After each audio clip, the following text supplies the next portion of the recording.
오늘 우리가 함께 나누실 하나님의 말씀은 민수기 14장 1절에서 10절입니다. 그날 밤 회중의 모든 백성들이 목소리를 높여 큰 소리로 울었습니다. 모든 이스라엘 백성들이 모세와 아론에게 불평했습니다. 온 회중이 그들에게 말했습니다.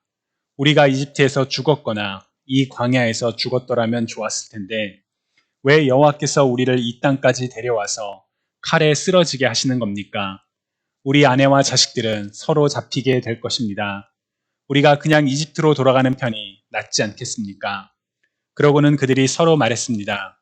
우리끼리 지도자를 뽑아서 이집트로 돌아가자. 그러자 모세와 아론이 거기 모인 이스라엘 온 회중 앞에서 얼굴을 땅에 대고 엎드렸습니다. 그 땅을 살펴보고 온 눈의 아들 여호수아와 여분네 아들 갈렙이 자기 옷을 찢으며 온 이스라엘 회중에게 말했습니다. 우리가 살펴보고 온 그 땅은 아주 좋은 곳입니다. 여호와께서 우리를 기뻐하신다면 우리를 그 땅, 곧 젖과 꿀이 흐르는 땅으로 이끄시고 그 땅을 우리에게 주실 것입니다. 제발 여호와께 반역하지 마십시오. 그 땅 사람들을 두려워하지 마십시오. 그들은 우리의 밥입니다. 그들의 보호자는 그들을 떠났고 여호와는 우리와 함께 계십니다. 그들을 두려워하지 마십시오. 그러나 온 회중은 그들을 돌로 치려고 했습니다. 그때 여호와의 영광이 회막에 있는 온 이스라엘 백성들에게 나타났습니다. 주님의 말씀입니다.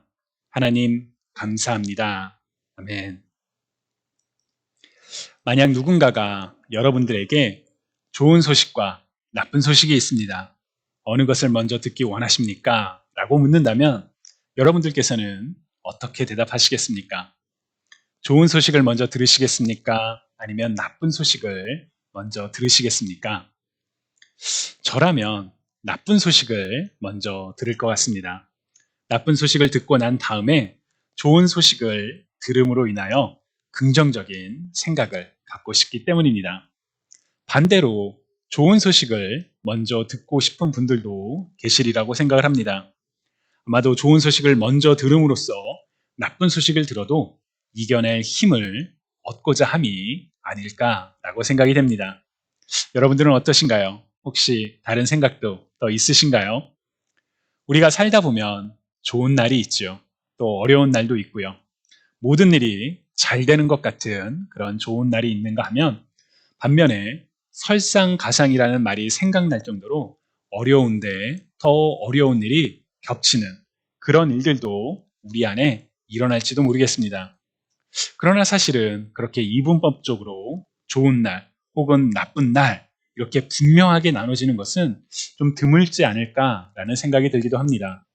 좋은 일이 있으면서도 나쁜 일이 있는 그렇게 동시에 다가오는 때가 더 많지는 않았었는지요. 마치 동전의 양면처럼 말이지요.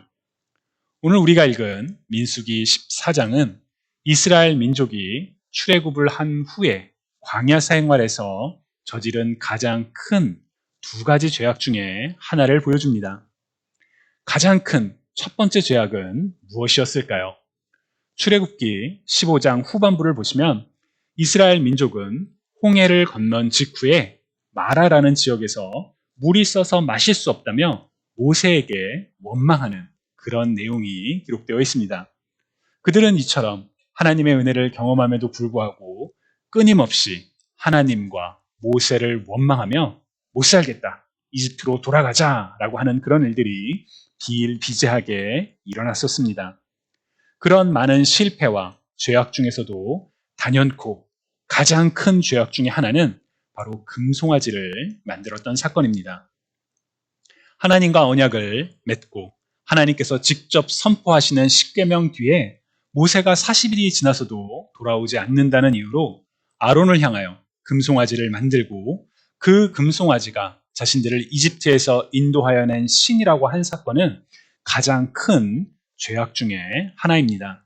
출애굽기 32장과 33장을 보면 이 사건으로 인해 하나님께서는 이스라엘 민족을 진멸하겠다라고도 말씀하셨었고 심지어 약속한 땅에는 내가 보내주겠지만 같이 올라가지 않겠다라고 말씀을 하시는 장면도 기록되어 있습니다.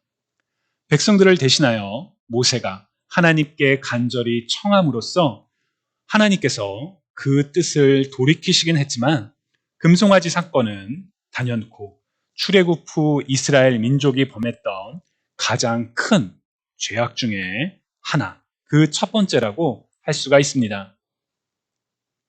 두 번째 사건은 바로 오늘 본문인 민수기에 등장하는 정탐꾼 사건입니다.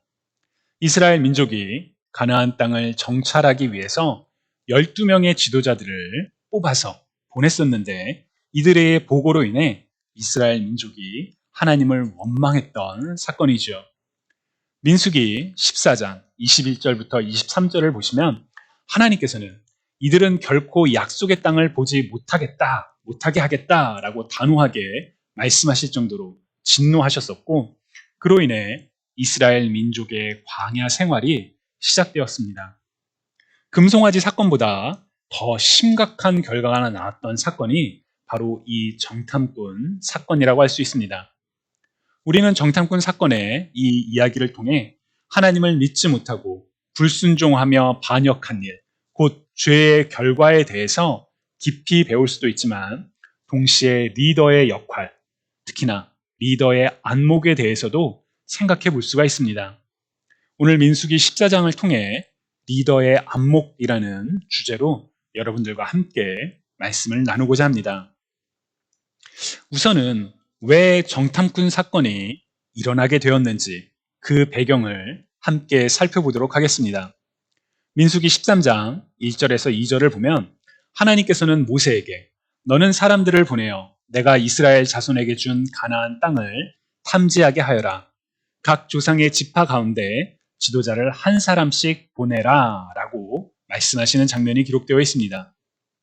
그러나 같은 사건에 대해서 모세가 사건의 흐른 뒤에 이야기하는 신명기의 내용을 보면 그 배경이 조금은 달랐음을 우리가 확인할 수가 있습니다. 신명기 1장 21절부터 23절을 보시면 보십시오. 주 당신들의 하나님이 주신 땅이 당신들 앞에 있습니다. 주 당신들 조상의 하나님이 당신들에게 말씀하신 대로 올라가서 차지하십시오. 두려워하지도 말고 겁내지도 마십시오. 그러나 당신들은 다 나에게 와서 이렇게 말하였습니다. 땅을 탐지할 사람들을 먼저 보내서 우리가 올라갈 길과 우리가 쳐들어갈 성읍들이 어떠한지 그 땅을 정찰하여 우리에게 보고하고 하자. 내가 듣기에도 그 말은 옳은 말이어서 나는 각 지파에서 한 사람씩 12사람을 뽑았습니다. 라고 기록되어 있죠.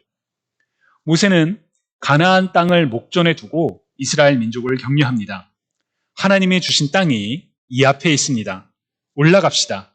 두려워하지 말고 나가서 그 땅을 차지합시다. 라며 사람들을 격려합니다.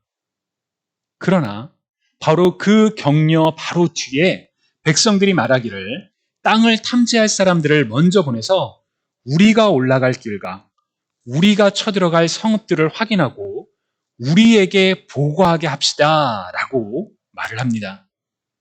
성경에서, 아니 우리 신앙생활에서 인간이 넘어질 때, 하나님 앞에 죄를 범할 때 종종 등장하는 표현이 바로 이런 표현, 나 중심의 표현입니다. 하나님의 시선이 아니라 내 관점으로 바라보고 하나님의 계획이 아니라 내가 세운 계획으로 하나님의 영광을 위해서가 아니라 나의 영광을 위해서 일을 행하고 실행할 때 그때가 우리가 넘어지는 때입니다. 이스라엘 민족이 말하는 내용을 유심히 보시기 바랍니다. 우리가 올라갈 길, 우리가 쳐들어갈 성읍을 우리가 알기 원한다라고 이야기를 하죠. 만약 이들이 하나님께서 인도하신다는 것을 확신하며 나아갔다면 하나님께서 보여주실 것을 신뢰해야 하는데 그들의 관점은 어느새 하나님 중심이 아니라 인간 중심, 나 중심의 생각으로 바뀌어 있었습니다. 이해가 안 가는 것은 그 계획을 모세가 좋게 여겼다는 것입니다. 어쩌면 모세는 하나님께서 일하실 때 우리가 할 수 있는 부분들을 적극적으로 행해야 한다는 것을 떠올렸을지도 모르겠습니다. 우리의 신앙에도 분명 우리가 해야 하는 일들이 있습니다. 예를 들어 하나님께서 우리 자녀들을 대학에 보내주시겠지. 그러면서 공부 안 하고 하나님께서 내 몸을 건강하게 해주시겠지 그러면서 운동도 안 하고 건강한 음식도 먹지 않는다면 사실 그것은 믿음이 아니라 게으름이며 또한 무책임한 것입니다. 우리가 할 수 있는 일에 대해서는 우리가 최선을 다하되 주님보다 앞서지 않고 하나님의 뜻을 겸손하게 구하며 하나님께서 보여주시는 길을 향하여 나아가는 것이, 하나님과 동행하는 것이 바로 믿음을 따라 행하는 삶이지요. 주님이 사랑하시는 여러분, 믿음을 따라 하나님과 함께 동행하는 저와 여러분 모두가 되시기를 주님의 이름으로 축복합니다. 민수기 13장에 기록된 것처럼 분명 하나님께서는 정탐꾼들을 보내는 것을 허락하셨지만 신명기의 기록처럼 이 과정 속에 자기 중심적인 사고, 곧 하나님을 향한 불신의 마음이 있었고, 이러한 모습들은 정탐꾼들이 가져온 보고를 통해서도 드러납니다. 그 전에 민수기 13장 17절에서 20절 모세가 명령하는 내용을 우리가 잘 살펴볼 필요가 있습니다.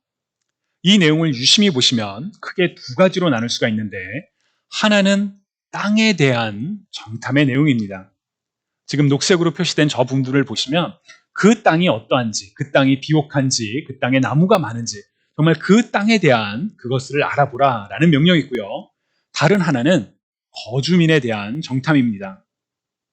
색깔에서도 차이가 나는 것처럼 모세의 관심은 그들 거주민이 어떠한 민족이 살고 얼마나 센지 거기에 관심이 있는 것이 아니라 그 땅이 얼마나 좋은지를 확인하라는 데 있었음을 우리가 알 수 있습니다. 아마도 모세는 하나님께서 주시기로 약속하신 땅이 이처럼 비옥하다, 이처럼 좋은 땅이다, 하나님의 선하심을 믿고 담대히 나아가자라며 백성들을 격려하기 위한 그런 목적 때문에 이 백성들의 계획을 좋게 여겼을지도 모르겠습니다. 그래서 모세는 각 지파를 대표하는 12명의 리더를 보냈습니다. 사실 저도 이 본문의 내용을 읽을 때마다 정탐꾼, 이런 표현이 익숙해서 정탐꾼, 적탐꾼 이렇게 얘기를 하지만 이들은 그냥 정찰병들이 아니라 각 지파를 대표하는 리더들이었습니다. 그런데 이 리더들이 가져온 보고는 모세가 요구했던 것과는 다른 내용들입니다. 27절부터 29절을 보면 땅에 대한 보고는 단 한 줄입니다.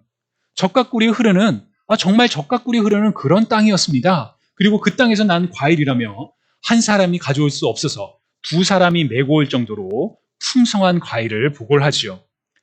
그리고 난 다음에 이들은 모세가 요구했던 땅에 대한 자세한 보고는 생략한 채 자신들이 보고자 했던 것만을 강조하며 이야기합니다.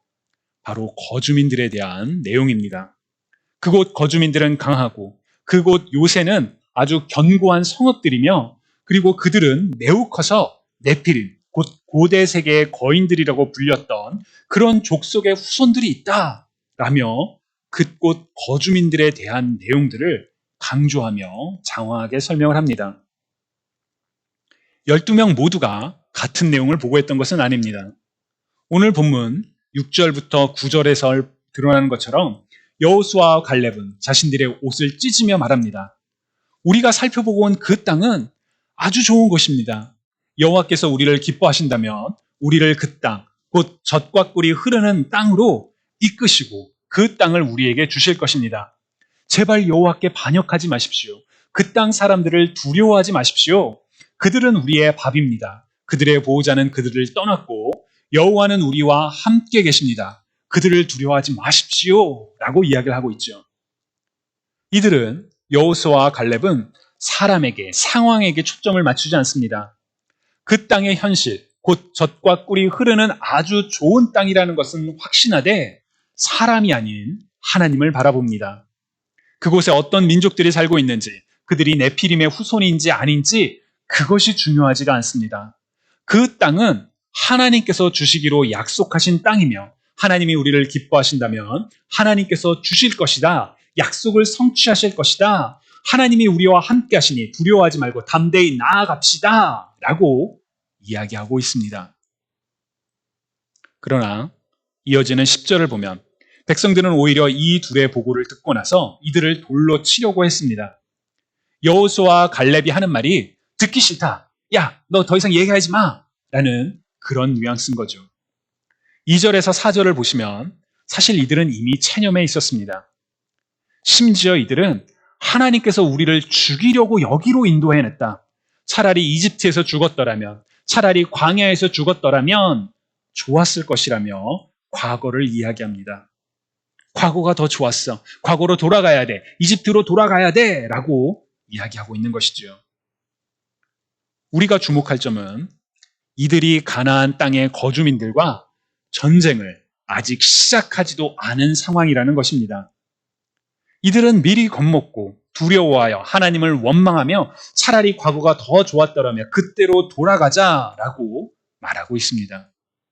그렇게 체념한 상황이 있기에 여호수아와 갈렙이 희망을 이야기하니 듣기 싫다며 그들을 돌로 치려고 했던 것이지요. 그리고 바로 그 상황에서 하나님께서 개입하십니다. 하나님의 심판이 시작된 것이지요. 앞서 말씀드렸던 것처럼 이 일로 인하여 하나님을 불신하며 원망했던 광야 1세대는 여호수아와 갈렙을 제외하고 모두 다 약속의 땅으로 들어가지는 못했습니다. 그리고 이스라엘 민족은 약속의 땅을 눈앞에 두고 들어가지 못한 채 그 인근 지역 광야를 약 39년 동안 방황하게 되는 그런 삶을 살게 됩니다. 왜 이런 안타까운 일들이 일어나게 됐을까요? 하나님을 믿지 못했기 때문에, 하나님께 반역했기 때문에, 죄 때문에 맞습니다. 이들이 하나님을 신뢰하지 못했기 때문에 하나님에 대해서, 선하신 하나님에 대해서 오해를 하며 하나님이 우리를 죽이려고 이 땅으로 이끌어냈다며 하나님을 원망했기에 이런 일들이 일어나게 되었습니다. 그리고 그렇게 되었던 배경에는 정탐꾼들의 보고, 곧 보냄받은 리더들이 있었습니다. 보냄을 받았던 리더들은 모두 같은 것을 보았습니다. 40일 동안 그 땅을 탐지하면서 이들이 정탐했던 지역과 나중에 이스라엘 민족이 차지했던 땅의 그 영역들을 비교해보면 사실 이들은 하나님께서 주시기로 한 땅보다 더 많은 지역들을 돌아다니며 정탐을 했습니다. 그들이 열심히 정탐을 했었더라는 것이죠. 문제는 같은 현실을 바라보았지만 이들의 안목이 서로 달랐다는 것입니다. 모두가 그 땅의 비옥함을 확인했고 또한 그 땅의 거주민이 강하다는 것을 알았습니다. 사실 땅이 좋으니 강한 사람들이 모여 사는 게 당연했겠지요. 그들은 좋은 소식과 나쁜 소식을 함께 가져왔습니다. 문제는 그 하나의 상황, 곧 긍정적인 부분과 부정적인 부분이 섞여 있는 현실을 어떻게 바라보고 있느냐라는 것입니다. 한 그룹의 리더는 비전을 바라봅니다. 하나님께서 주시기로 약속하셨음을 기억하며 바라봅니다. 믿음의 눈으로, 믿음의 안목으로 상황을 바라봅니다. 그들은 거기서 멈추지 않습니다. 믿음으로 비전을 바라보기에 이들은 함께하는 사람들을 격려합니다.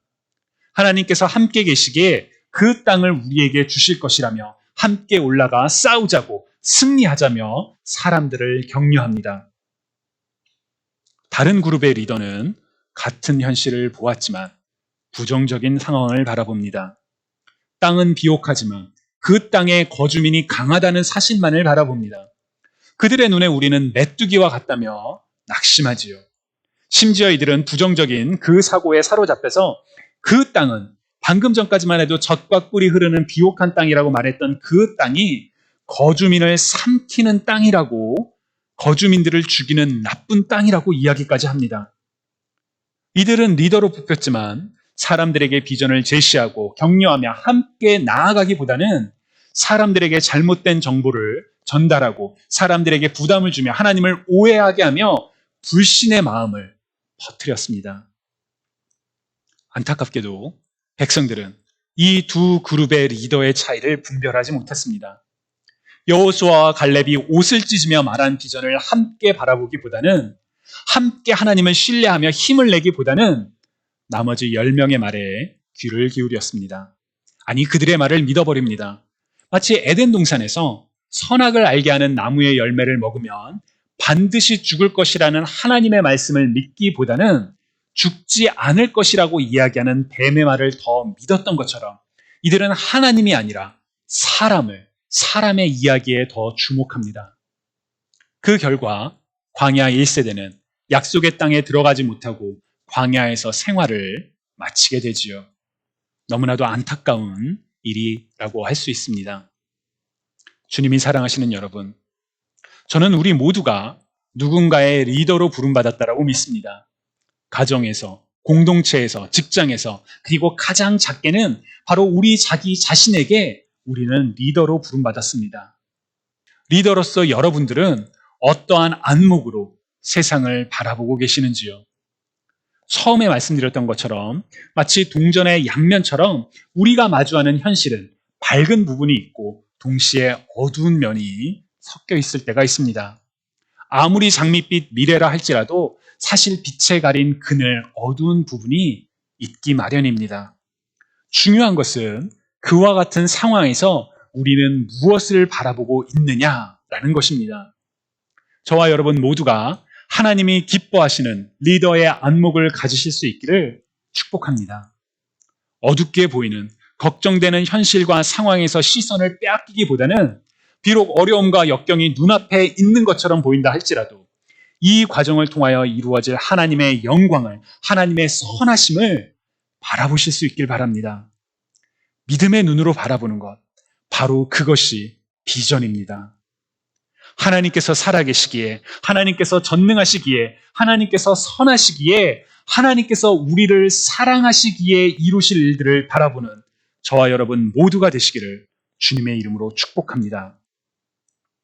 또한 리더로서 그 비전을 혼자만 간직하지 마시기 바랍니다.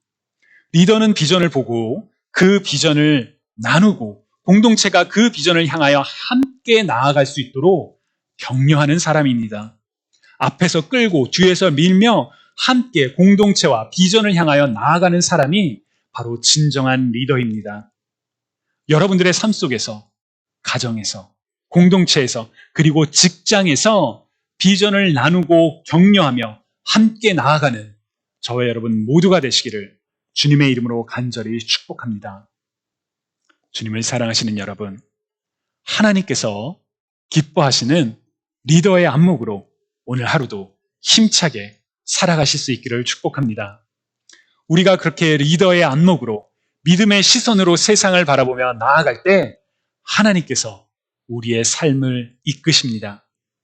우리가 할 일은, 우리가 해야 하는 일은 하나님보다 앞서지 않고 하나님과 함께 동행하며 나아가는 것입니다. 오늘 하루도 우리의 삶 가운데 하나님과 함께 동행하며 승리하시는 리더의 삶을 살아가는 저와 여러분 모두가 되시기를 주님의 이름으로 간절히 축복합니다. 오늘 말씀을 생각하며 우리 함께 기도드리시겠습니다. 사랑의 하나님, 우리가 세상을 바라볼 때마다 좋아 보이는 부분이 있고 또한 힘들게 보이는 부분들이 있습니다. 주님, 우리가 그런 상황을 볼 때마다 힘들고 어려운 부분에 초점을 맞추어 주눅들고 실족하는 것이 아니라 하나님께서 우리에게 보여주시는 비전을 바라보며 하나님의 선하심을 믿으며 하나님께서 우리와 함께 하심을 믿으며 담대히 나아가는 그런 리더가 되게 하여 주시고 또한 우리가 속해 있는 공동체에서 하나님께서 보여주신 비전을 함께 나누며 격려하며 함께 걸어가는 그런 리더가 될 수 있도록 주님 우리를 세워주옵소서. 오늘 하루도 하나님과 동행하는 가운데 승리하는 삶을 살게 되기를 간절히 소망하오니 주님 우리의 삶을 그렇게 인도하여 주옵소서. 감사드리며 살아계신 예수 그리스도의 이름으로 기도드립니다. 아멘.